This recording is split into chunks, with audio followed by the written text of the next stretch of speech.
హల్లెలూయా. అందరూ బాగున్నారా? ఈ రాత్రి శుక్రవారపు స్త్రీల కూడికను ప్రారంభించుకుందాం. త్వరపడి మీ పనులు ముగించుకొని దైవ సన్నిధికి రావాల్సిందిగా ప్రభు పేరట మీ అందరికీ ప్రేమతో ఆహ్వానం తెలియచేస్తూ ఉన్నాం. ప్రార్థన చేసుకొని ఈ రాత్రి కార్యక్రమాన్ని ప్రారంభించుకుందాం. దేవుని సన్నిధిలో గడపటం అనేది ఎంతో ఆశీర్వాదకరం. ఉదయకాలమందు ఈరోజు ఉపవాస ప్రార్థన జరిగింది. మళ్ళా మీకోసం ఈ రాత్రి కాలమందు ఈ రీతిగా దేవుడి సన్నిధిలో గడపటం అనేది మనకెంతో ఆశీర్వాదం. కాబట్టి ప్రతి ఒక్కరు కూడా ఈ కార్యక్రమంలో పాలుపంపులు పొందాలని ప్రభు పేరట మీ అందరికీ మనవి చేస్తూ ఉన్నాను. ప్రార్థన చేసుకుందాం. మమ్మలను మిక్కిలుగా ప్రేమించుచున్న మా ప్రియ పరలోకపు తండ్రి, ఈ రాత్రికాలపు శుక్రవారపు ఉపవాస ప్రార్థనలో మీరు మాతో ఉండండి. మీ సన్నిధిని మాకు అనుగ్రహించండి.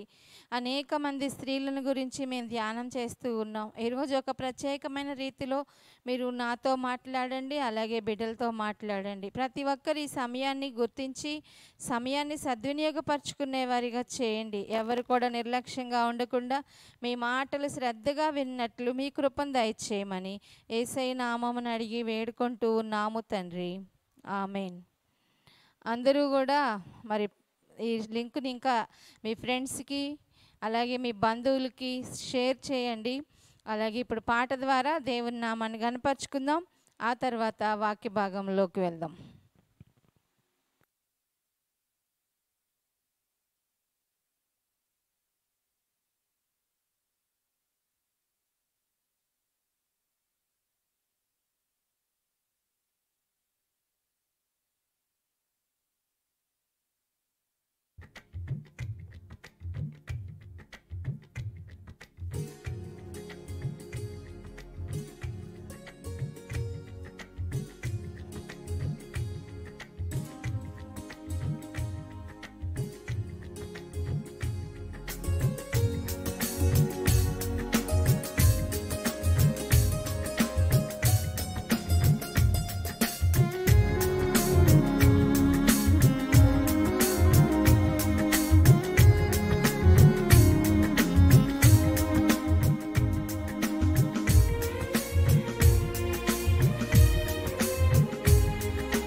ఇంతవరకు పాటల ద్వారా దేవుని నామాన్ని కనపరిచాం కదా.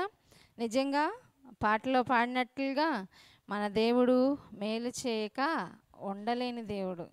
చూసారా ఎంత గొప్ప దేవుణ్ణి మనం కలిగి ఉన్నామో. అందరూ హల్లెలూయా చెప్దామా? ఇంత గొప్ప దేవుణ్ణి కలిగినందుకు దేవుణ్ణి మనము స్తుతించవలసిన వారిగా ఉన్నాము. ఈరోజు వాక్య భాగంలోనికి వెళ్ళిపోదాం. మీరందరూ కూడా బైబిల్స్ తీసుకొని సిద్ధంగా ఉన్నారని నమ్ముతున్నాను. నా నమ్మకాన్ని మీరేం చేయాలి? వమ్ము చేయకూడదు. చెయ్యాలి కాదు, వమ్ము చేయాలంట.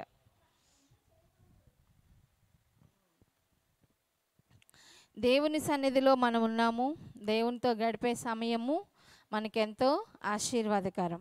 మరి మీ దగ్గర బైబిల్స్ ఉన్నట్లయితే కీర్తనల గ్రంథము 68వ అధ్యాయము 11వ వచనాన్ని చదువుకుందాం. కీర్తనలు 68:11.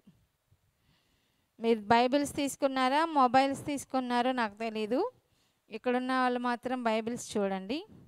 కీర్తనలు 68వ కీర్తన 11వ వచనాన్ని. ప్రభువు మాట సెలవిచ్చుచున్నాడు, దానిని ప్రకటించు స్త్రీలు గొప్ప సైన్యముగా ఉన్నారు. దేవుడు తన పరిశుద్ధమైన వాక్యమును మనందరి వినికిల్లోనికి దీవించునుగాక. ఇక్కడ ప్రభువు మాట సెలవిస్తూ ఉన్నారు. ప్రభువు చెప్తున్న మాట ఏంటంటే, దానిని ప్రకటించు స్త్రీలు ఎలా ఉన్నారంట? గొప్ప సైన్యంగా ఉన్నారు అని చెప్పి ఈ కీర్తనలో మనకి వాక్య భాగములో రాయబడి ఉంది. ఈరోజు ఈ మాట చెప్తున్నారు ఏంటి అంటే, స్త్రీలు ఏ విధంగా సువార్త పరిచర్యలో వాడబడ్డారో వాళ్ళల్లో ఒక ఆవిడని తీసుకొని ఈరోజు మీ ముందుకు వచ్చాను. మరి మీరు కూడా సిద్ధంగా ఉన్నారనుకుంటూ ఉన్నాను వింటాకి. ఈ వాక్యము ఏంటిదంటే, ఒకానొక రోజున ఒకానొక సమయాన స్త్రీలు లేచి సువార్త ప్రకటిస్తారు. ఎవరితో కలిసి అంటే పురుషులతో కలిసి దేవుని పని చేస్తారు అని ఇక్కడ ఒక ప్రవచనాన్ని కీర్తనాకారుడు మనకి తెలియచేస్తూ ఉన్నాడు. ఈ వాక్యం ఏమని చెప్తుందంటే, ఒకానొక సమయంలో స్త్రీలు కూడా లేచి దేవుని యొక్క సువార్తను ప్రకటిస్తారనే వాగ్దానాన్ని చూపిస్తూ ఉంది. నిజంగా ఈ ప్రపంచంలో ఏ పనైనా చేయాలంటే కేవలము 3 అంశాలు ఉన్నాయంట. ఏమున్నాయంట? ఏ పని చేయటానికైనా 3 అంశాలు ఉన్నాయి. అవేంటిది అంటే 3 ఏమంటారంటే 3 అంశాలు అంటారా, 3 ఉపయోగకరమైనవి అంటారా, ఏమైనా మీరు పెట్టుకోండి. దాంట్లో ఫస్ట్ది ఏంటిది అంటే, ఏ పని చేయటానికైనా ఈ ప్రపంచంలో కావాల్సింది ఫస్ట్ సమయం. మనకి సమయం చాలా ఇంపార్టెంట్. ఈ సమయం మనకి చాలా విలువైంది. ఇది దేవునితో గడిపే సమయం, దేవుని వాక్యం వినే సమయం. ఫస్ట్ నీవు ఒక పని చేయాలి అంటే ఆ పనికి నీకు ఒక సమయం కావాలి. రెండవది ఏంటిదంటే మనుషులు కావాలి. మనం చేసే పనికి ఎవరు కావాలి? మూడవ వస్తువు ఏంటిదంటే మనుషులు కావాలి. నాలుగవది ఏంటిదంటే డబ్బు కావాలి. ఇవి ఉంటేనే ఈ ప్రపంచంలో ఏ పనైనా చేయగలం. వీటిలో ఈ మూడిట్లో ఏది లేకుండా నువ్వు ఏ పనైనా చేయగలవా? ఒకటి సమయము, రెండవది మనుషులు ఉండాలి, మూడవది డబ్బు ఉండాలి. అయితే ఈ 3 కూడా దేవుని కొరకు, దేవుని పని కొరకు వాడబడినటువంటి ఒక గొప్ప స్త్రీని ఈ రాత్రి కాలమందు మీ ముందుకు తీసుకొని వచ్చాను. కొంచెం శ్రద్ధ పెట్టి వింటే కదా మీకు కూడా అర్థమవుతుంది. కాబట్టి ఆన్లైన్లో చూస్తున్న మీరందరూ కూడా వాక్యాన్ని శ్రద్ధగా వినండి. దేవునితో గడిపే సమయంలో, దేవుణ్ణి ఆరాధించే వేళలో మనకి దేవుని కంటే కూడా మన ఫోన్లో కింద వచ్చే నోటిఫికేషన్సే ఎక్కువగా ఉండి ఈ వాక్యాన్ని పక్కన పెట్టి మళ్ళీ పక్కకి వెళ్ళిపోతూ ఉంటాం. అంటే నీ సమయాన్ని దొంగిలిస్తూ ఉంటాడనమాట నెట్ ద్వారా. అయితే చర్చిలో కూర్చుంటేనేమో పిల్లలు అటు ఇటు తిరుగుతున్నప్పుడు, లేకపోతే ఫ్యాన్ గాలి రావట్లేదనో, లేకపోతే డోర్స్ మోగినప్పుడల్లా మనం ఏం చేస్తూ ఉంటాం? మన చూపుల్ని మార్చేసుకుంటూ ఉంటాం. కానీ ఇలాగా అలా ఉండకూడదు. ఇక్కడ ఈ సమయము చాలా విలువైనది. దేవునికి ఈ రాత్రి కాలమందు ఒక గొప్ప మాట చెప్తా ఉన్నాను మీ అందరికి. ఏంటిదంటే, దేవునికి స్త్రీలైన మన పట్ల యేసయ్యకి చాలా గౌరవం ఉందంట. ఎందుకు అంటే, యేసయ్య స్త్రీలను ఎంతో ప్రేమించారు, పురుషులను ఎంత ప్రేమించారో మనల్ని కూడా దేవుడు అంతే ప్రేమతో ప్రేమిస్తూ ఉన్నాడు. అందుకనే ఈ వాక్యం ఏమని తెలియచేస్తుందంటే, దేవుని యొక్క యెహోవా సెలవిచ్చుచున్నాడు, స్త్రీలు లేచి గొప్ప సైన్యంగా మారి సువార్తను ప్రకటిస్తూ ఉన్నారంట. ఈ రాత్రి కాలమందు స్త్రీల పట్ల దేవునికి ఎంత గౌరవం ఉందో, యేసయ్య జీవితంలో, క్రీస్తు జీవితంలో స్త్రీలు చాలా ప్రాముఖ్యతను ఏమంటారు సంతరించుకున్నారు వాళ్ళు. ఏంటిది? ఒకటేమో తల్లి అయిన మరియా, రెండవది అన్నా ప్రవక్తి, అలాగే యేసుని చాలామంది స్త్రీలు యేసయ్యని పరిచర్యలో యేసయ్యకి ఎంతో సహకారులుగా ఉన్నారంట. వాళ్ళల్లో ఒక ఆవిడ గురించి ఈరోజు నేను మీతో మాట్లాడాలనుకుంటా ఉన్నాను. యోహాను సువార్త 20వ అధ్యాయము 11 నుంచి 18 వరకు ఉన్న వాక్య భాగాన్ని ఒకసారి మీరు చూసినట్లయితే,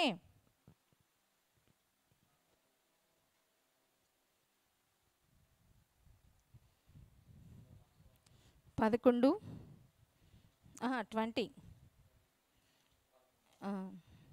యోహాను సువార్త 20వ అధ్యాయము 11 నుంచి 18 వరకు ఉన్న లేఖన భాగాలని మనము ధ్యానం చేద్దాం ఈరోజు. చూసుకున్నట్లయితే, అయితే మరియా సమాధి బయట నిలిచి ఏడ్చుచుండెను.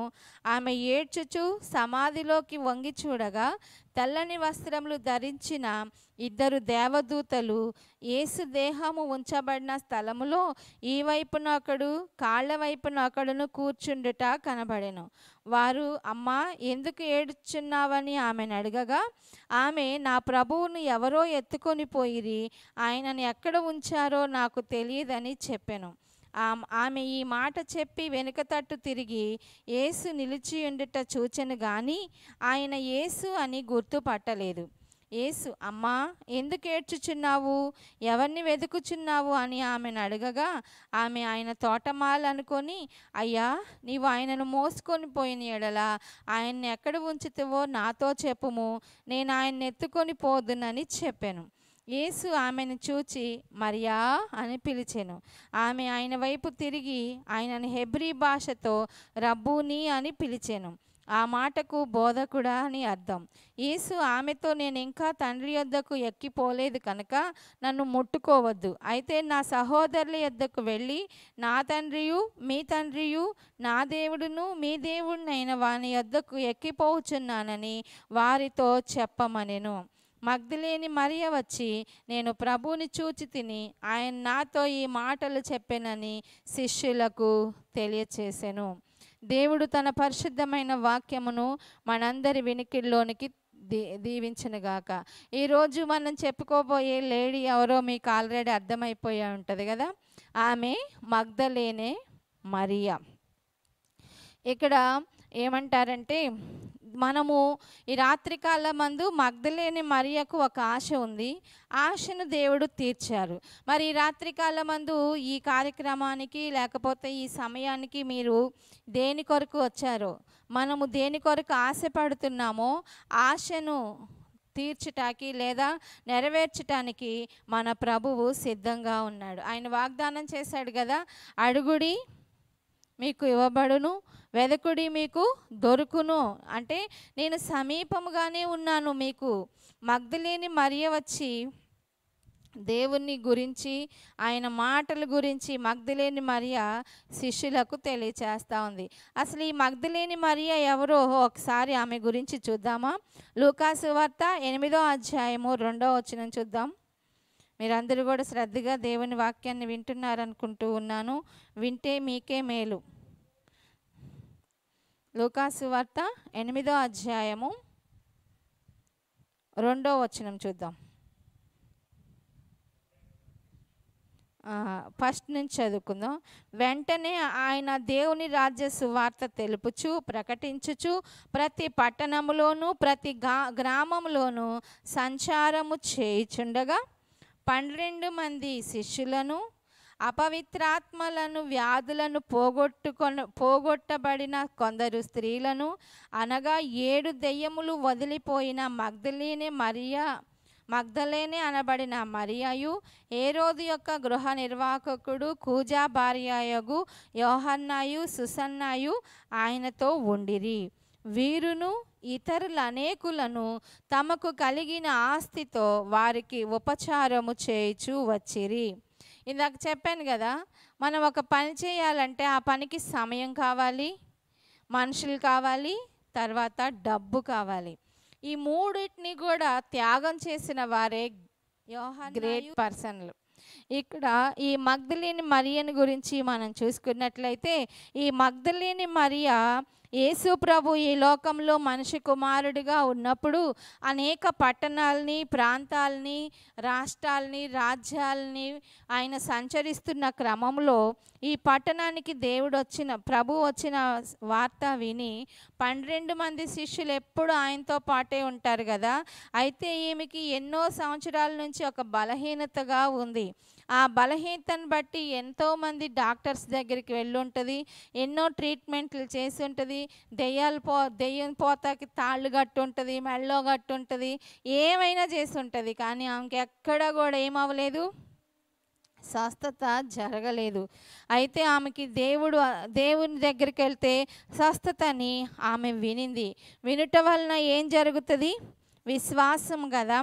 ఈ మరియా దేవుని దగ్గరికి వచ్చినప్పుడు దేవుడు ఏం చేశాడంటే, యేసుప్రభు ఏం చేశాడంటే, ఆమెకున్నటువంటి దెయ్యాలు పట్టినయే 7 దెయ్యాల నుంచి ఆమెను ఏం చేశాడంట? విడిపించాడంట. ఇంట్లో ఒక్క దెయ్యం పట్టిన వాళ్ళనే మనము విడిపించలేకపోతున్నాం. ఏం దెయ్యాలు? సెల్ ఫోన్ దెయ్యాలు,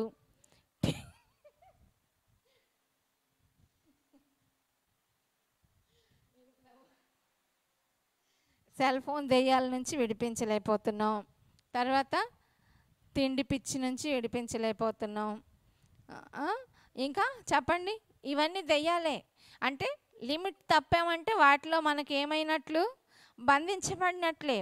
అలాగే సీరియల్స్, అలాగే ఇక్కడ మాటలు అక్కడ చెప్పుకోవటం, ఇలాంటి దెయ్యాలు ఎంతమందికి ఉన్నాయో. అయితే ఇంకా ఒక్క దెయ్యంతోనే మనం ఏం చేయలేకపోతున్నాం చెప్పు? జయించలేకపోతున్నాం. ఈ మరియకు ఎన్ని ఉన్నాయంట? 7 దెయ్యాలు ఉన్నాయంట. 7 దయ్యాలతో బాధపడతా ఉన్నప్పుడు ఆమెను దేవుడు ఆమె పైన కనికరపడి జాలిపడి ఆమెను స్వస్థపరిచాడంట. ఎప్పుడైతే ఆమెను దేవుడు స్వస్థపరిచాడో ఆనాటి నుంచి ఏనాటి దాకా ఆమె నమ్మకంగా ఉందో ఈరోజు వాక్య భాగంలో మనం తెలుసుకుందాం.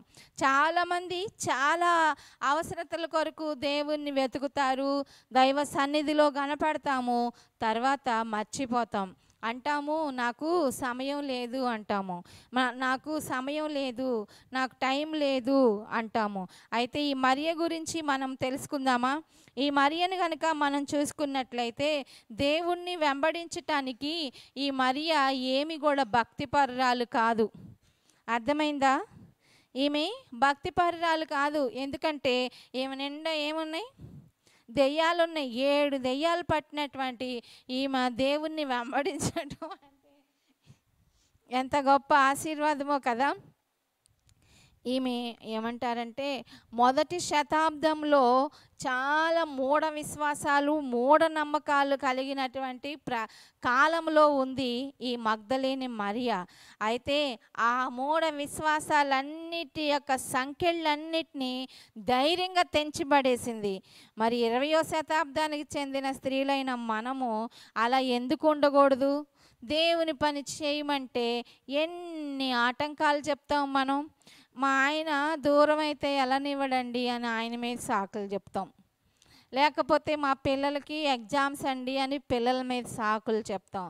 దేవుడు మనకి కార్యాలు చేయాల్సినప్పుడు, దేవుడు మనలను మనకు కావాల్సినప్పుడు అర్ధరాత్రి అయినా అపరాత్రి అయినా దేవా అనగానే యేసయ్య నీ కోసం నా కోసం సిద్ధంగా ఉంటాడు. కానీ అమ్మా అనగానే మనము రెడీగా ఉన్నాను దేవా, నీ పనిలో నన్ను వాడుకోండి అని ఎంతమంది చెప్పగలం?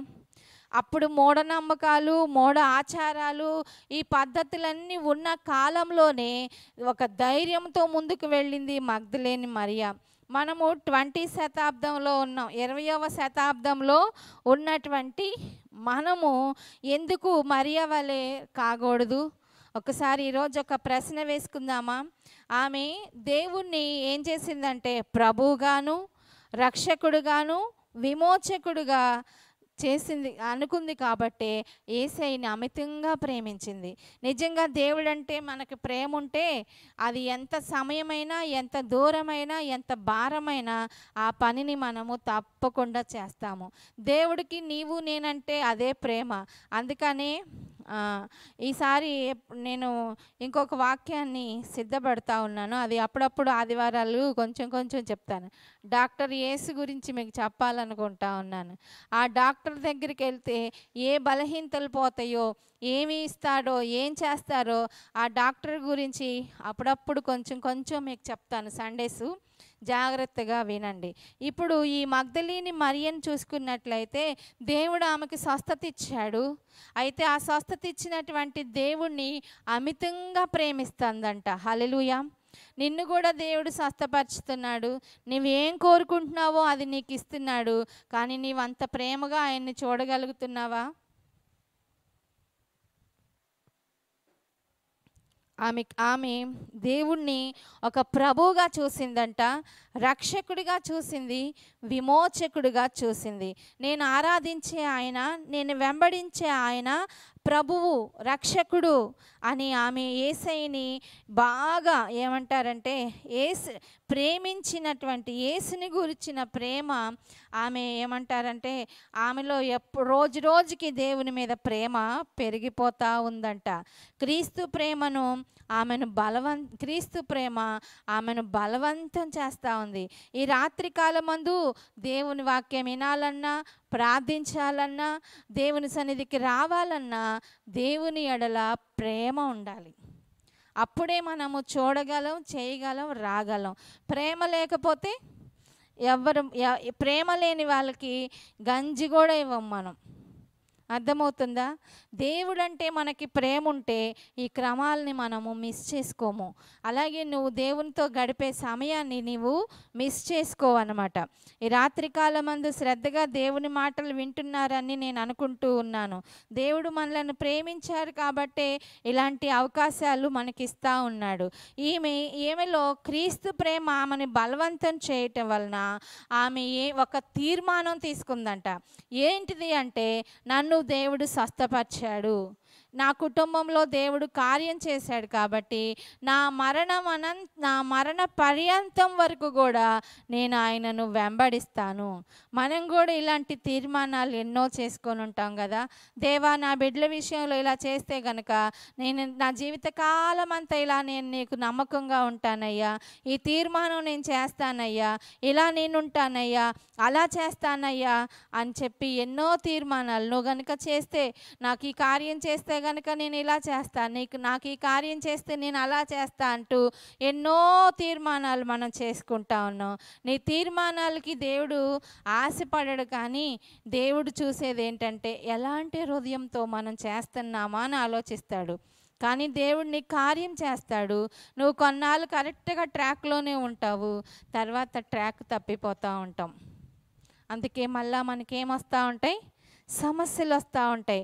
ఈ రాత్రి కాలమందు ఒక మేలు పొందుకున్నటువంటి మగ్దలేని మరియ ఒక గొప్ప తీర్మానం తీసుకుంది. ఏంటిదంటే, నేను వెళ్తున్నా, నేను ఆరాధిస్తున్నా, నేను వెంబడిస్తున్న దేవుడు ప్రభువు అలాగే రక్షకుడు, అలాగే విమోచకుడు అని ఆమె ఆమె వెంబడిస్తున్నటువంటి దేవుని ఎడల చాలా చాలా ఏమంటారు, ఎక్స్పెక్ట్ చేస్తారంటారు కదా, ఎన్నెన్నో ఊహించుకుంటా ఉంది. ఎవరి ఎడల?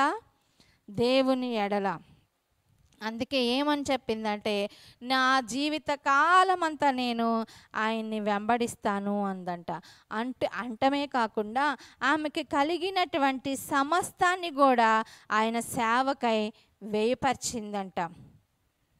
అర్థమవుతుందా? ఆమె తన సమయాన్ని, సొమ్ముని కూడా దేవుని సేవకు ఖర్చు చేసిందంట. అంత మాత్రమే కాదు, చాలామంది దేవుని పని చేయండి అని చెప్పి డబ్బులు ఇస్తారు, కానీ ఆ పని కోసం నేను కూడా వస్తాననే వాళ్ళు చాలా తక్కువగా ఉంటారు. అర్థమవుతుందా?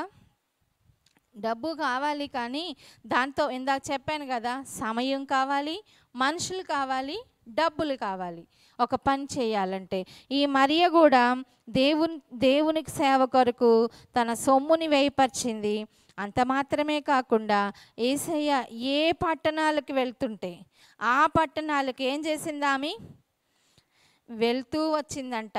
ప్రతి పట్టణంలోనూ ప్రతి గ్రామంలోనూ సంచారం చేయటానికి, యేసు ప్రభు ఎక్కడికి వెళ్తే ఆ ప్రాంతానికి నేను వెళ్తాను, ఆయనతో పాటు వెళ్తాను అని చెప్పి ఒక గొప్ప తీర్మానం తీసుకుంది. మన తీర్మానాలు ఎంతవరకు ఉంటాయి? మన పరిమితి వరకే ఉంటాయి. ఆ దినాలు ఎలాంటి పరిస్థితులు, మూఢ నమ్మకాలు, మూఢ విశ్వాసాలు కలిగినటువంటి దినాలలో మొదటి శతాబ్దంలో మరియా ఇంత గొప్ప తీర్మానం తీసుకుంది. 20వ శతాబ్దంలో ఎన్నో రకాల ఫెసిలిటీస్ మనకున్నాయి, ఎన్నో ప్రయాణ సాధనాలు, సౌకర్యాలు మనకున్నాయి, కానీ ఆయన్ని వెంబడించటానికి కొన్నే పరిమితులు కలిగి ఉంటాము. ఈమె దేవుడు ఆమెకు చేసిన మేలు కొరకు ఆమె ఒక తీర్మానం తీసుకుంది. ఏంటిదంటే, ఆయన ఎక్కడికి వెళ్తే అక్కడికి, పట్నం వెళ్ళినా వస్తాను, గ్రామం వెళ్ళినా వస్తానని నిశ్చయించుకుందంట. అయితే ఇందాక చదువుకున్నాం కదా, 8వ అధ్యాయము 2వ వచనంలో యేసు ప్రభుతో ఉంటున్న వారు ఎవరంటే మోటు వారైనటువంటి జాలర్లు. ఈ శిష్యులందరూ ఎవరు? సముద్రంలో చేపలు పట్టుకునే వాళ్ళు. వాళ్ళకి చదువులు తెలీదు, వారికి నీట్గా ఉండటం తెలీదు. అలాంటి ప్రజలతోటి ఆమె ఏం చేస్తూ ఉందంట? మోటువారైనటువంటి జాలర్లు యేసుని వెంబడిస్తూ ఉంటే వాళ్ళతో పాటు ధనవంతురాలు, అందమైన ఆవిడ, మగ్దలేని మరియు ఫోటో చూస్తే ఆమె చాలా అందంగా ఉంటుంది. అలాంటి అందమైన ఆవిడ, జ్ఞానం కలిగిన ఆవిడ ఎవరితో దేవుణ్ణి వెంబడిస్తాకు సిద్ధపడింది? మోటువారైన జాలర్ల గుంపుని వెంబడించింది. అలాగే యేసయ్య మరి ఆ యేసు ప్రభుని అంటారు కదా, ఈయన ఆ వడ్రంగి పనిచేసేటువంటి యోసేపు కుమారుడా అని అన్నప్పుడు, అంటే వడ్రంగి బోధకుడైన యేసయ్య ఏ ప్లేస్కి వెళ్తున్నాడో ఆ ప్లేస్కి వెళ్ళి యేసయ్యని వెంబడించేటువంటి స్త్రీగా ఈమె మనకి కనపడతా ఉంది. ఈ రోజుల్లో మీరు చర్చికి రండి అంటే మీ చర్చిలో కుర్చీలు ఉంటాయా? మీ చర్చికి అందరు ఎంప్లాయీసే వస్తారా?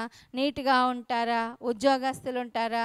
మీ పాస్టర్ గారు ఏ ఊరు, ఆయనది ఏ ప్రాంతం, ఎక్కడి నుంచి వచ్చారు, అలా అయితేనే వస్తాము, ఎలా అయితేనే వస్తామనే జనాంగముల్ని ఎందరినో మనం వింటూ అంటున్నాం కదా. మగ్దలేని మరియా అలా ఏం అడగల, అలాంటి ఏమి చూడలా. యేసయ్యని ఆమె మేలు పొందుకుంది. ఆ మేలు పొందుకున్నందుకు దేవునికి కృతజ్ఞత తెలపటానికి ఆయన ఏ పట్టణానికి వెళ్తుంటే, ఏ గ్రామానికి వెళ్తుంటే ఆ గ్రామమునకు యేసు వెంట నడిచిన స్త్రీగా మనము ఈ మరియను చూస్తూ ఉన్నాము. ఈమె ఏమి సంభవించినా సరే మరియా వెంబడించుటకే నిశ్చయించుకుంది తప్ప ఆమె దేవుని కొరకు తను తాను అమ్మేసుకుంది. అర్థమవుతుందా? దేవుని కొరకు ఏం చేసింది అంటే దేహము, ధనము, కాలము, యవ్వనము సమస్తము కూడా ఆయన ధననిధిలోకి తీసుకెళ్ళిపోయేలా కుమ్మరించేసిందంట. హల్లెలూయా. ఈ రాత్రి కాలమందు ఏ స్త్రీ అయినా యేసుని సేవించుటకు ఏం ఆశిస్తారు? ఒకవేళ యేసయ్యని నువ్వు సేవించాలి, ఏమంటారు, ఆయన్ని ఆరాధించాలంటే నీకు ఎన్ని ఆటంకాలు. ఒక యవనస్తురాలు దేవుని నమ్ముకుంది, దేవుని సన్నిధికి వస్తూ ఉంది. కరెక్ట్గా బాప్తీసం తీసుకుంటాను అనే సమయంలో వాళ్ళ ఇంట్లో వాళ్ళే వద్దు నీకు ఇప్పుడు అన్నారు. ఎందుకు అంటే నువ్వు వివాహం చేసుకునేవాడు దేవుణ్ణి ఎరిగినవాడు వస్తాడో రాడో, కాబట్టి నీవేమొద్దు, బాప్తీసానికి పేరు ఇవ్వద్దు. ఇచ్చిన పేరుని కూడా ఏం చేశారు? కొట్టిచ్చేశారు. ఇంకా ఆ పిల్ల కూడా ఏం చేసింది? అమ్మ నాన్న మాట ప్రకారము దానికి ఓబే అయిపోయింది. తర్వాత దేవుడు ఆమెకి వివాహం ఏర్పాటు చేశాడు, మంచి భర్తనే ఇచ్చాడు. అయితే వివాహం చేసుకుంది అనిల్ వివాహమే, కానీ ఈరోజు కూడా ఆ ఒక్క తీర్మానం చేసుకున్న ఆ తీర్మానాన్ని నెరవేర్చలేదు. కాబట్టి ఆమె జీవితంలో ఎదురయ్యేటువంటి ప్రశ్నలు ఎన్నో ఎన్నో ఎన్నో నేను చెప్పలేను మీకు ఇంకా. ఎందుకంటే ఇప్పటికి కూడా ఆ కుటుంబంలో ఈరోజు విడిపోదామా రేపు విడిపోదామా ఇదే ప్రశ్న. ఎందుకు అంటే నిన్ను తీర్మానం ఎవరు చేసుకోమనలా, కానీ నువ్వు కూడా వెంబడించాలంటే ఫస్ట్ నీ పేరెంట్సే నీకు అడ్డు రావచ్చు, నీ బంధువులు రావచ్చు, నీ స్నేహితులు రావచ్చు, ఇంట్లో నీ భర్త రావచ్చు, ఒకవేళ నీ భర్తకి నీవే ఆటంకంగా ఉండొచ్చు. ఇలాగ ఎన్నో మనుషుల యొక్క స్వభావాలు ఉంటా ఉన్నాయి. కానీ మరియలో చూసుకున్నట్లయితే ఆమె దేవుని సన్నిధిలో సమస్తాన్ని కుమ్మరించేసింది. దేవుని సేవించటానికి ఆమె ఏ ఆచారాన్ని కూడా ఆమెను ఆటంకపరచలేదంట. హల్లెలూయా. ఆ రోజుల్లో స్త్రీలు బయటికి వెళ్ళకూడదు, సాక్ష్యం ఇవ్వకూడదు, ఇలాంటి ఎన్నో వ్యతిరేకతలు ఉన్నప్పటికీ కూడా మరియా యేసయ్యని వెంబడించటానికి సిద్ధంగానే ఉంది. ఈ రాత్రి కాలమందు దేవుని వాక్యం వింటున్న దేవుని బిడ్డలారా, మనము దేవుణ్ణి వెంబడించడానికి హద్దులు పెట్టుకున్నాం, సరిహద్దులు ఏర్పాటు చేసుకుంటున్నాం. ఈ మగ్దలీని మరియా ఇంత గొప్ప వ్యక్తిగా మార్చబడటానికి ఏంటంటే యేసయ్యని ఆమె ప్రేమించింది, యేసుని ప్రభువుగా ఏర్పాటు చేసుకుంది, యేసుని విమోచకుడుగా అనుకుంది, రక్షకుడుగా అనుకుంది. ఈ యేసుతో ఉంటే నేను డైరెక్ట్గా నిత్య జీవంలోనికి వెళ్ళిపోతాను అనుకుంది. అంత ఆశలతోటి యేసయ్యని వెంబడిస్తున్న మరియకు ఒక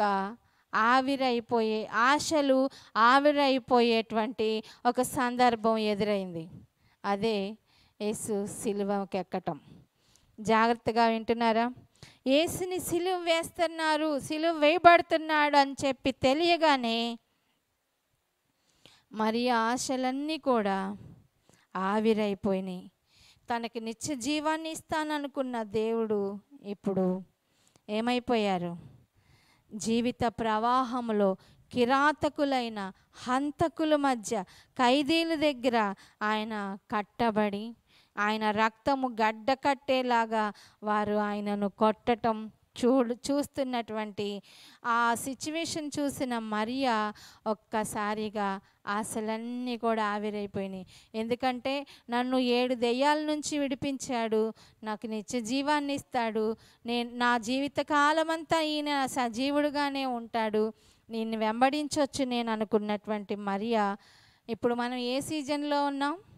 క్రిస్మస్ సీజన్లో కన్య అయిన మరియా గొప్ప ఆదర్శంగా ఉంటే, సిలువ ధ్యానాలు సిలువ సీజన్లో మగ్దలేని మరియ కూడా మనకు ఒక ఆదర్శమైన మహిళగా కనపడుతుంది. అందుకే సీజన్లో రీజన్ ఉన్నట్టుగా సీజన్కి ఒక రీజన్ ఉంటుంది అంటారు కదా, అలాగే ఈ లెంట్ డేస్లో చాలామంది మరి శ్రమ దినాలలో అనేకమైనటువంటి అంశాలను వారు చర్చెస్లో బోధిస్తూ ఉంటారు. వాళ్ళల్లో ఒక్కొక్కరు ఒక్కొక్క అనుభవాన్ని తీసుకుంటూ యేసు ప్రభు చేసిన త్యాగాన్ని గుర్తు చేసుకుంటూ ఉన్నారు. మనం కూడా చేస్తూ ఉన్నాం కదా బుధవారాలు, మన పాస్టర్ గారు కూడా. అలాగే ఈరోజు ఇంకా నెక్స్ట్ ఫ్రైడే కల్లా మనము గుడ్ ఫ్రైడేలోకి వెళ్ళిపోతాం. కాబట్టి ఈరోజు ఈ మరియను తీసుకొని రావాలని నేను ఆశతో మీ ముందుకు వచ్చాను. ఇలాగ ఆశతో దేవుణ్ణి వెంబడించటం మొదలుపెట్టిన మరియకు ఆశలు ఆవిరైపోయినటువంటి సందర్భం. నీ జీవితంలో కూడా ఇలాంటి పరిస్థితులు ఎదుర్కొన్నావా? అయితే మరియా దేవుని మీద ఎక్కడ కూడా అపనమ్మకం అనేదే రాలేదు. ఆమె యేసయ్యను పట్టుకున్నారు, ఖైదీలు పట్టుకున్నారు, ఆయనను సిలువకు అప్పగించారు, ఆయనను కొడతా ఉన్నారు. మరి ఆయనను కొట్టినప్పుడు, ఆయన్ని పట్టుకున్నప్పుడు పురుషులు సహితము సొమ్మసిల్లి నేల మీద పడిపోయారు. శిష్యులేంటి, పురుషులేంటి, చాలామంది అయితే పారిపోయారు కూడా. అటువంటి సమయంలో ఎవరున్నారంటే చివరి వరకు యేసయ్యని వెంబడించటానికి స్త్రీలే. అలాంటి భయంకరమైన పరిస్థితుల్లో పురుషులే ధైర్యం కలిగిన వాళ్ళే పారిపోతుంటే స్త్రీలు ఉండగలమా? అలాంటి చోట స్త్రీలకు ఉండే అవకాశం లేదు. కానీ ఎవరు పారిపోయినా మరియ మాత్రము యేసయ్య సిలువ దగ్గరే అక్కడే ఉండిపోయింది. ఆమె యేసుతో కూడా వేదన పడటానికి ఇష్టపడింది. ఇలాగా మనకు ఎదురైతే ఏదో నువ్వు మేలు చేస్తావని నీ దగ్గరికి వచ్చాను, నువ్వే ఎప్పుడు శత్రువుల చేత పట్టబడ్డావు, ఇంకా నా కోసం నువ్వేం ప్రార్థన చేస్తావని సంఘాన్ని విడిచిపెట్టేవారు, సేవకుని విడిచిపెట్టేవారు ఈ దినాల్లో ఎందరో విశ్వాసులు ఉన్నారు. కానీ మరి అలాంటి విశ్వాస కాదు. ఆయనను కొట్టుతున్నప్పటికీ కూడా యేసయ్య వేదన పడుతున్నప్పుడు అక్కడే ఉండి యేసుతో వేదన పడటానికి ఇష్టపడిపోతూ ఉంది. యేసయ్య ఆయన్ని ఇలా అది చూపించమ్మా, ప్యాషన్ ఆఫ్ ది క్రైస్ట్ చూస్తున్నప్పుడు యేసయ్యని ఇలాగా ఆ కొరడాలతో కొడుతున్నప్పుడు ఆయన దేహం వంకర్లు తిరిగిపోతూ ఉంది. ఆ వంకర్లు తిరిగిపోతున్నటువంటి ఆ దేహాన్ని చూస్తున్నప్పుడు యేసయ్య కండరాలన్నీ కూడా అలా కనపడుతున్నప్పుడు భారంగా ఊపిరి తీసుకుంటున్నప్పుడు బాధ వలన దేవుడు మూలుగుతున్న మూలుగుని కూడా దగ్గరగా నుంచొని చూస్తూ ఉంది మరియా. ఆనాడు యేసు ప్రభు యొక్క బాధను దగ్గరగా ఉండి చూస్తున్న స్త్రీలలో ఫస్ట్ ప్రయారిటీ దక్కింది ఈ మగ్దలేని మరియకే. ఈనాడు ఎందరో యవనస్తులు, పిల్లలు, పెద్దలు ప్రభువుని ఎరుక్కోకుండానే నశించిపోతున్న వారి నిమిత్తము నువ్వు వేదన పడుతున్నావా? వారు ఇలా నశించిపోతున్నారు కదా, వారికి క్రీస్తు ప్రేమను చూపించాలని నీవు ఎప్పుడైనా వారి కోసం ప్రార్థించావా? మరి అయితే అదిగో ఆ దేహము రక్తముతో అలా కొడుతున్నప్పుడు ఆ దెబ్బలకి దేహం వంకర్లు తిరిగి కండరాలు కనపడుతున్నప్పుడు మరి అక్కడుంది చూడండి. మరి అక్కడుండి ఆ వేదన్ని చూస్తూ ఎంతగానో ఆయన్ని గెత్సెమనే తోటలో ఆయన రక్త బిందువులు చిందించినప్పుడు ఆయన శిష్యులు పారిపోయి విఫలులైపోయారు. కానీ ఆయన అంటున్నారు, తీసుకెళ్ళారు పేతురు యోహాన్లను తీసుకెళ్తే కొండ మీద మరి యేసయ్య ఏమో ఎంతో వేదన పడుతూ ఉన్నాడు. శిష్యులు ఏమయ్యారు? నిద్రపోతూ ఉన్నారు. ఆయన వచ్చి, అయ్యో ఒక్క గడి అయినా నా కోసం మేల్కొని ఉండలేరా? ఈ కొంచెం సమయమైనా దేవునితో మనం గడపలేమా? కొంచెం సమయమైనా నాతో ఉండలేరా అని దేవుడు దీనాతి దీనంగా అడిగినప్పుడు, అయ్యో ప్రభా ఇప్పుడే జస్ట్ నిద్రపోయామయ్యా, ఇప్పుడే అక్కడికి వెళ్ళొచ్చి అలసిపోయామయ్యా అని సాకులు చెప్పారు. కానీ మగ్దలేని మరియ అయితే యేసయ్య పాదాలని విడిచిపెట్టలేదు. ఈ రాత్రికాలమందు దేవుని సన్నిధి, దేవుని సేవలో దేవునితో తీసుకున్న తీర్మానము ఒక మంచి గమ్యం చేరేదిలాగా ఉండాలి తప్ప మధ్యలో విడిచిపెట్టేదిగా ఉండకూడదు. మరియా యేసు ప్రభుని గొల్గోతా కొండ దగ్గరకు తీసుకొచ్చినప్పుడు ఏదో నా కష్టంలో నాకు సహాయం చేశాడు కదా, ఈ శిష్యులే పారిపోయారు, వీళ్ళే ఎన్నో మేలులు పొందినటువంటి దేవుడు ప్రజలు అన్న వాళ్ళే వెళ్ళిపోయారు, నేనెంత మాత్రం దాన్ని ఏదో ఆ సమాధి దాకా లేకపోతే ఆ గొల్గోతా కొండ దాకా వెళ్ళి ఆగిపోదాం అనుకున్నారు కొందరు. కానీ మరియా అయితే గొల్గోతా యొద్ద ఆగిపోలేదు. నీ జీవిత యాత్రలో కూడా, నీ జీవిత పయనంలో కూడా యేసయ్యని వెంబడించాలని తీర్మానం చేసుకున్న నీకు మేలు జరగలేదని అక్కడే ఆగిపోవద్దు. లేదు, నీకు మేలు చేస్తానన్న వ్యక్తే శ్రమలో నిలబడి ఉన్నాడు కాబట్టి ఈయన నాకేం చేస్తాడని ఇంకో పక్షానున్న వాని వైపు తిరగలేదు మరియా. ఈ రాత్రి మనం శ్రద్ధగా వింటే ఈ మాటలు నీకు నాకు అర్థమవుతాయి. నీవు ఎలా ఉన్నావో, నీవు వెంబడిస్తున్న దేవుణ్ణి ఆప్షన్స్ ఎత్తుక్కుంటున్నావా అక్కడే ఆగి ఆలోచిస్తున్నావా? మరియా గొల్గోతా దగ్గరే ఆగిపోలేదు. యేసు మరణించి కొనిపోయబడాను కానీ మరియకు మాత్రం ఆయన ఎక్కడికి వెళ్ళలేదు. ఆమె ప్రేమ దేవుని ఎడల నిత్యము కూడా పెరుగుతూనే ఉందంట, క్షీణించటలేదంట. గొల్గోతా దగ్గరికి వచ్చి వెళ్ళిపోదాం అనుకుందా? అనుకోలా. అక్కడి నుంచి సమాధి దగ్గరికి తీసుకొని వెళ్తా ఉన్నారు యేసయ్య దేహాన్ని. ఆ సమాధి దాకా కూడా వెంబడించిందంట. సమాధి దగ్గర సమాధిలో ఎలాంటి ప్లేస్, ఎలాంటి వాతావరణం ఉంటుంది? సమాధులు ఏమన్నా ప్రకాశమానమైన వెలుగుతో ఉంటాయా? కాదు కదా. వెలుగులో కాదు, చీకటిలో కూడా దేవుణ్ణి మానక వెంబడించింది. చాలామంది, దేవా ఇది చేస్తే గనక ఇంక రేపటి నుంచి నిన్నే వెంబడిస్తానయ్యా, ఇది చేస్తే గనక నీకే ఇస్తానయ్యా, నీకే చేస్తానయ్యా అంటూ ఉంటారు చాలామంది. దేవుడు నీకు ఏమిచ్చినా ఏమి ఇవ్వకపోయినా నన్ను రక్షించుకున్నావు, అందుకు నీకు స్తోత్రాలయ్యా, నా జీవితం అంతా నిన్నే వెంబడిస్తానయ్యా అని ఎవరైతే తీర్మానం చేస్తారో ఆ మాట విని దేవుడు ఆకాశం నుండి దిగి వచ్చి నిన్ను హత్తుకుంటాడండి. హల్లెలూయా.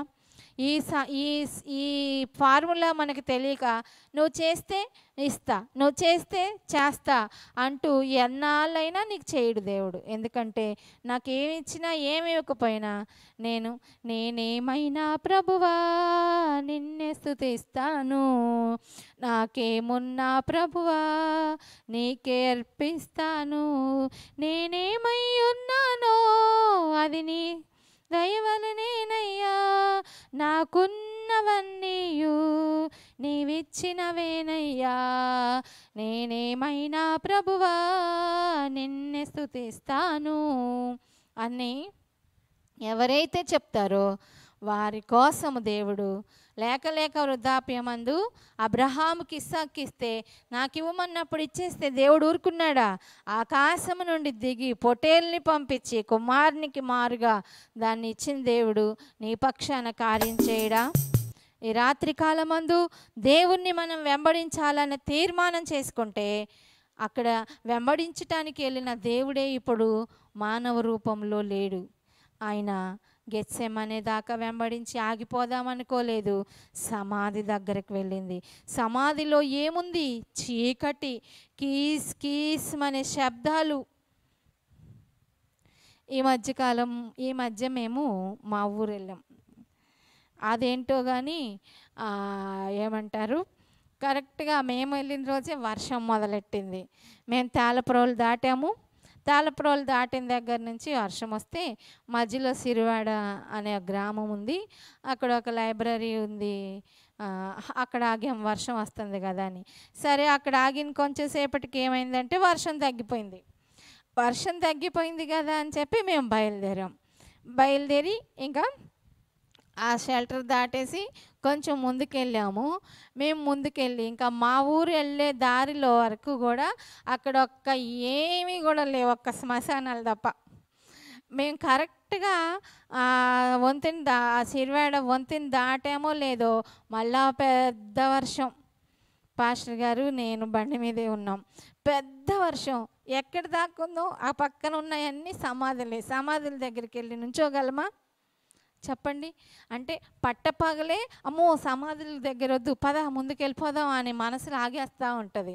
మరి మరియా అర్ధరాత్రి వేళ కూడా సమాధి దగ్గరే దేవుడి కోసం కూర్చుందంటే అక్కడ ఒక్క దేవుని సమాధి లేదు, ఆ ఊర్లో ఉన్న వాళ్ళ సమాధులన్నీ కూడా ఉన్నాయి కదా.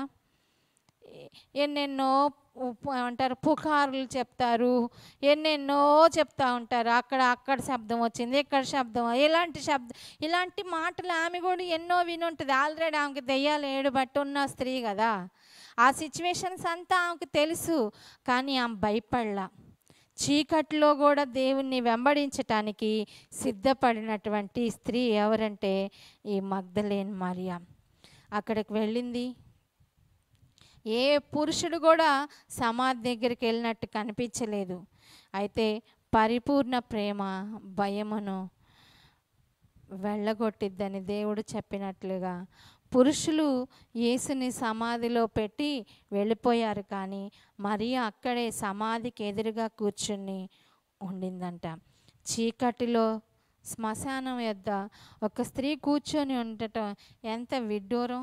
ఆమె అక్కడ ఉంటున్నప్పుడు ఆయన్ని వెంబడించిన మనలాంటి స్త్రీలు అనేక మంది ఇంకో పిచ్చమ్మ, ఇంకెవడు చెప్పినా వినదమ్మా అని ఎందరో ఎన్నో మాటలను ఉంటారు. కానీ దేవుని మీద ఉన్న ప్రేమ మనల్ని కూడా అంటారు, నీకేం మేలు చేశాడు, పద్దాక దేవుడా దేవుడా ఏసయ్యా ఏసయ్యా అంటావు అని ఎందరో మనల్ని కూడా ఏం చేస్తారు, అవమానపరుస్తారు, కించపరుస్తారు.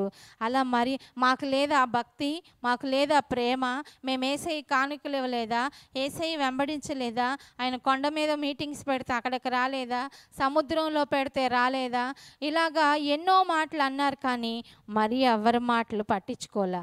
నిన్ను కూడా అంటారు, ప్రతి వారం వెళ్ళాలా, ప్రతిరోజు వెయ్యాలా, ప్రతిరోజు చూడాలా, ప్రతి కార్యక్రమానికి హాజరవ్వాలా అని అంటారు. కానీ నీ ప్రేమ నీ దేవుని ఎడల నీకున్నట్లయితే ఎవ్వరు నిన్ను అడ్డుకోలేరు.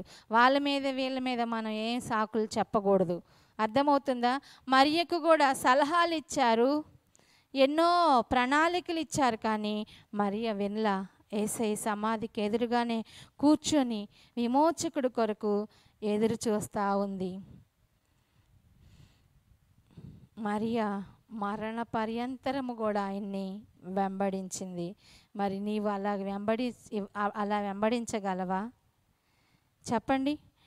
మరణం అయిపోయిన వాళ్ళని ఎవరు వెంబడిస్తారు చెప్పండి? మేలు చేసిన వాళ్ళ దగ్గర ఉంటారు, కానీ బెల్లం ఉన్నప్పుడే ఈగలు వస్తాయి, డబ్బులు ఉన్నప్పుడే బంధువులు వస్తారు. మనకి ఏమీ లేనప్పుడు వస్తారు ఎవరైనా? ఎవ్వరు రారు.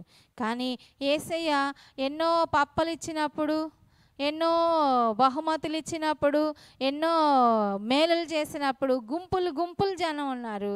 ఎప్పుడైతే యేసయ్య పట్టబడ్డారో గుంపులందరూ ఏమయ్యారో కూడా తెలీదు. ఈమె మరణ పర్యంతము కూడా ఆయన్ని వెంబడించాలని తీర్మానం చేసుకుంది.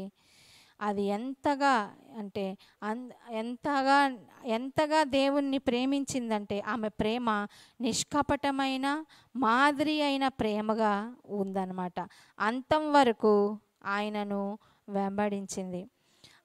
ఇంకా తెల్లారిపోతూ ఉంది, ఆమెకి నిద్రే పట్టట్లా, ఇంకా చీకటిగానే ఉంది, శిష్యులందరూ నిద్రపోతున్నారు. కానీ మరీ ఏం చేసిందంటే మళ్ళా ఇంటికి వచ్చి సుగంధ ద్రవ్యాలు తీసుకొని యేసయ్యని మరి దేహానికి పుయ్యాలని చెప్పి జాగ్రత్తగా మూట కట్టుకొని ఆ పట్టణాన్ని దాటుకుంటా ఆమె ఊర్లో నుంచి సమాధుల దొడ్డుకి ఏం చేయాలి, పట్టణంలో నుంచి వెళ్ళాలి కదా, ఆ పట్టణాల్లో గుండా ఆమె వెళ్తూ ఉంది.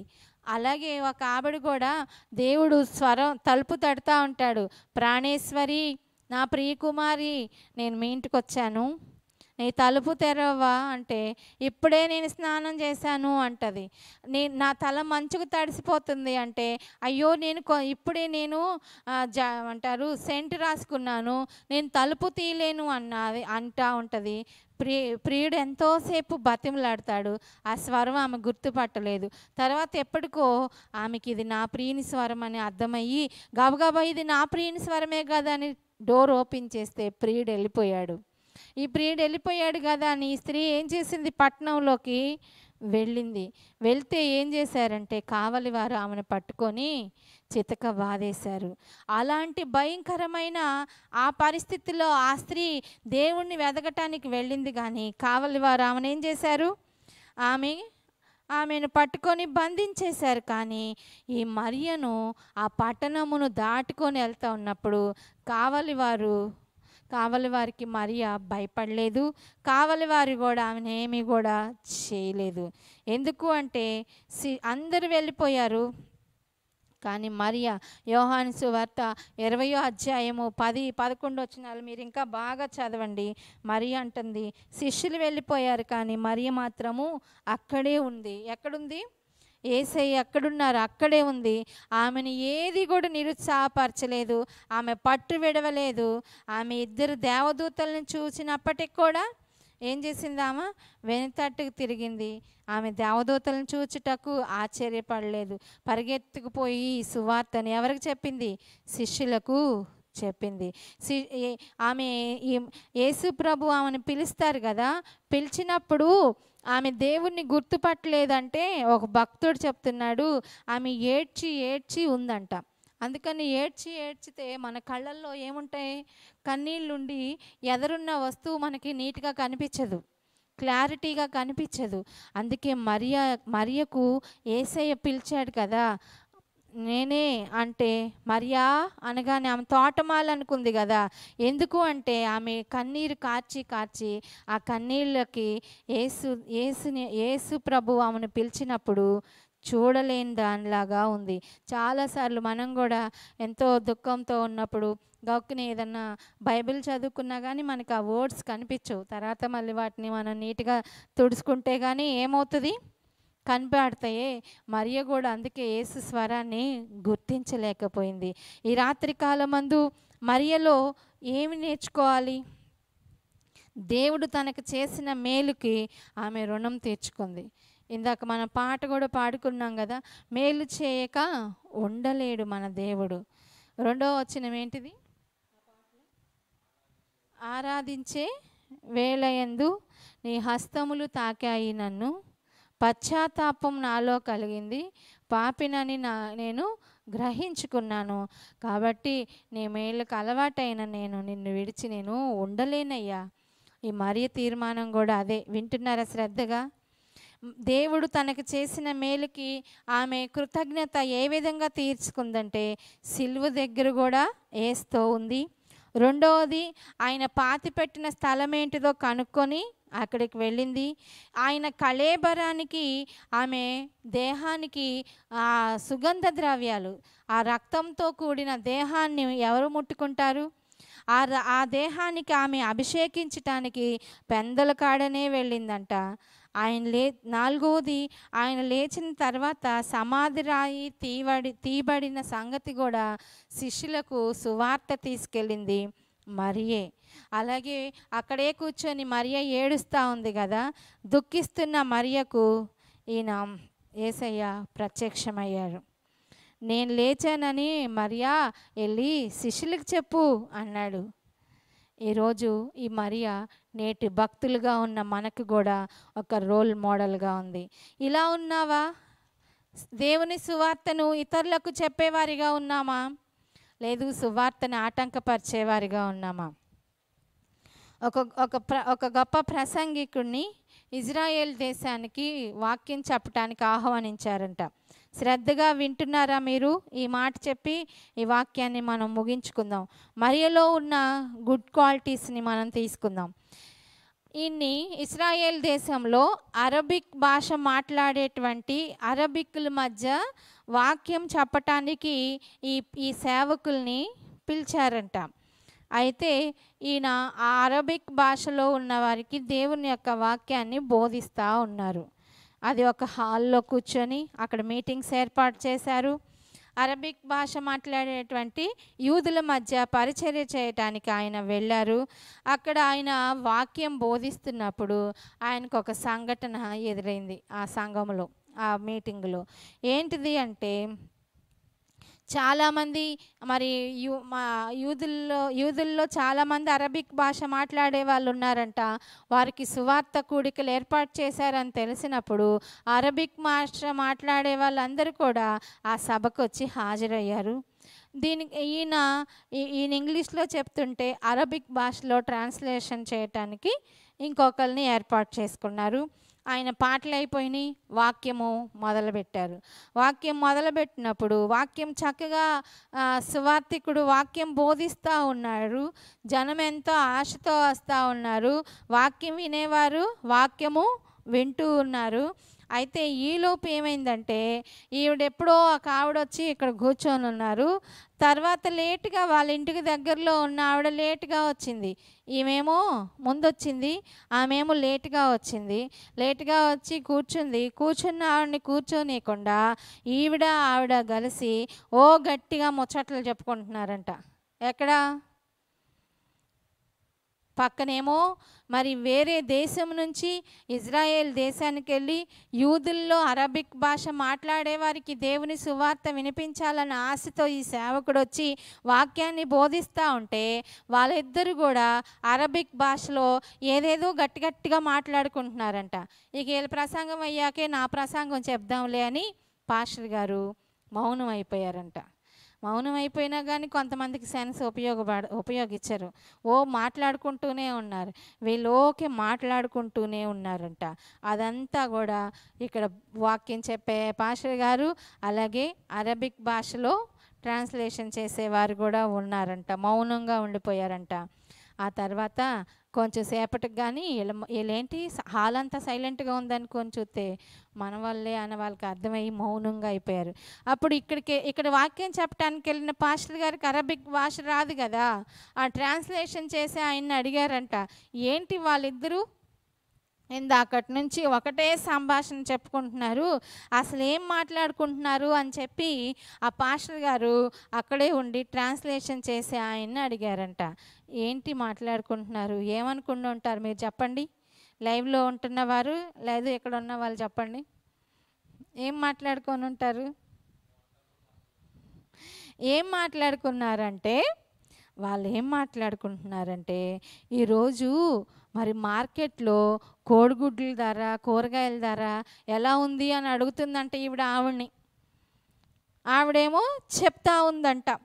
ఇక ఈ కోడిగుడ్ల గురించి కూరగాయల గురించి ఎక్కడ మాట్లాడుకుంటున్నారు, ఎక్కడికి వచ్చారు వీళ్ళు? దేవుని సన్నిధి నుంచి ఏం తీసుకొని వెళ్ళి వాళ్ళ ఇంట్లో చెప్తారు?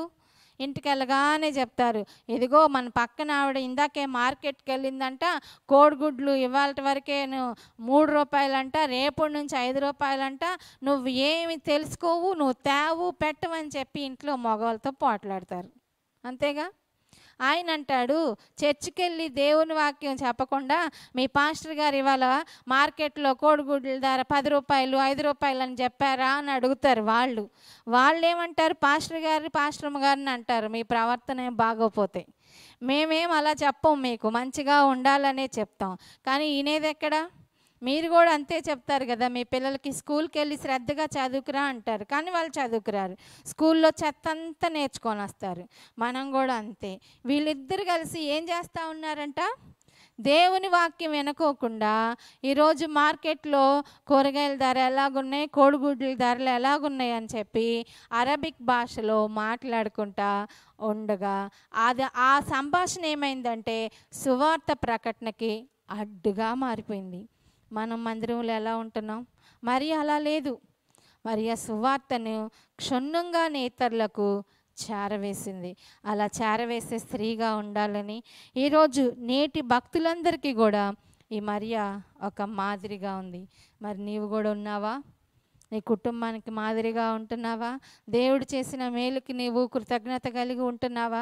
మరియకు 7 దయ్యాలు పట్టి ఎంతో హింసించబడుతూ బాధపడుతున్నామని దేవుడు బాగు చేశాడే. ఆ బాగు చేసిన దేవుణ్ణి ఆమె మరణ పర్యంతరం విడిచిపెట్టలేదు. యేసయ్య మరణించినప్పుడు విడిచిపెట్టలేదు, సమాధిలో ఉన్నా విడిచిపెట్టలేదు, శిలువ మరణం పొందుతున్నా విడిచిపెట్టలేదు. శిష్యులు పారిపోయారు. పేతురైతే అసలు నీకు నాకు ఏ అడ్డు రాకూడదు అన్నవాడు 3 సార్లు ఆయన ఎవరో నేను ఎరగనన్నాడు. మార్క్ అయితే ఆయన వస్త్రాన్ని పట్టుకొని లాగుతుంటే బట్టలు కూడా వదిలేసి ఉట్టి దిగంబరిగా పారిపోయాడు మార్కు భక్తుడు కూడా. కానీ అలాంటి కఠినమైన పరిస్థితుల్లో కూడా యేసుని వెంబడించింది. కఠినమైన పరిస్థితుల్లో నువ్వు దేవుణ్ణి వెంబడిస్తున్నావా? చాలామంది చర్చ ఏం చేశాడని రానండి, ఎప్పుడు ఎక్కడ వేసిన గొంగళి అక్కడే ఉంది, ఏం అడుగును దేవుని సన్నిధికి అంటూ దేవుని మీదే నిందలేసే భక్తుల్ని ఎందరినో మనం చూస్తూ ఉన్నాం ఈ సమాజంలో. ఆ భక్తుల గుంపులో ఉన్నావా? దేవుడు నీకు చేసినప్పుడల్లా మేలు అనుభవించి, ఒకవేళ నీకు మేలు చేయనంత మాత్రాన ఆయన చేతగాని వాడిగా చూస్తూ నిష్ఠూరాలు వేసేవారిగా ఉంటున్నామా? ఇప్పుడు దేవుడిని వెంబడించిన అనేక మంది వదిలేశారు, కానీ మరియా వదలలేదు. సిలువ దగ్గర వెంబడించింది, సమాధి దగ్గర వెంబడించింది, చీకట్లో వెంబడించింది, వెలుగులో వెంబడించింది, పునరుద్ధానాన్ని కూడా ప్రకటించింది. ఇంత గొప్ప, అందుకని ఇందాక చదువుకున్నాం కదా, కీర్తనల గ్రంథము 68:11లో ప్రభువు మాట సెలవిస్తూ ఉన్నాడు. ఆయన యొక్క సువార్తను ప్రకటించే స్త్రీలు గొప్ప సమూహంగా ఉన్నారంట. ఆ సమూహంలో నీవు నేను కూడా ఉండాలని ప్రభు ఆశపడుతున్నాడు. ప్రార్థన చేసుకుందామా? మమ్మల్ని మిక్కిలిగా ప్రేమించున్న మా ప్రియ పరలోకపు తండ్రి, ఈ రాత్రికాలపు శుక్రవారం ప్రార్థనలో ఇంతవరకు మీరు మాతో ఉండి నడిపించినందుకు స్తోత్రం.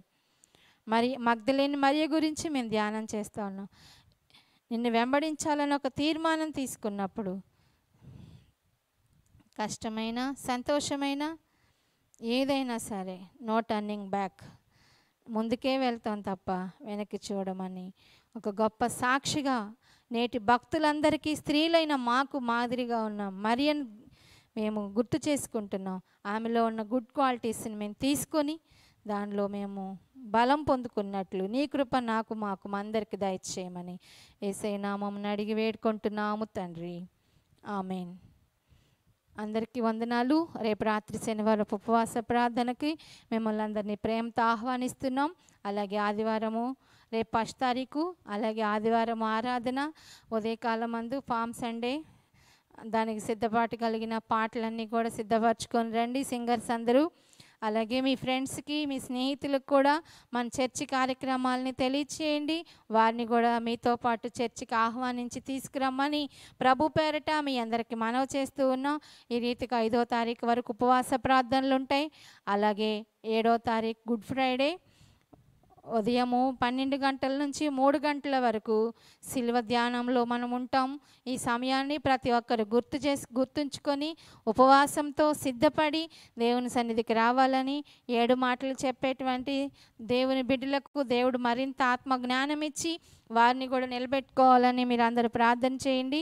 అలాగే ఈస్టర్ సండే, అలాగే సాటర్డే ప్రేయర్స్, ఇవన్నిటిని మీరు గుర్తుపెట్టుకొని ప్రతి ఒక్కరు తప్పకోకుండా పాలు పంపులు పొందాలని ప్రభు పేరట మీ అందరికీ మనవి చేస్తూ ఉన్నాము. అందరికీ వందనాలు. God bless you all.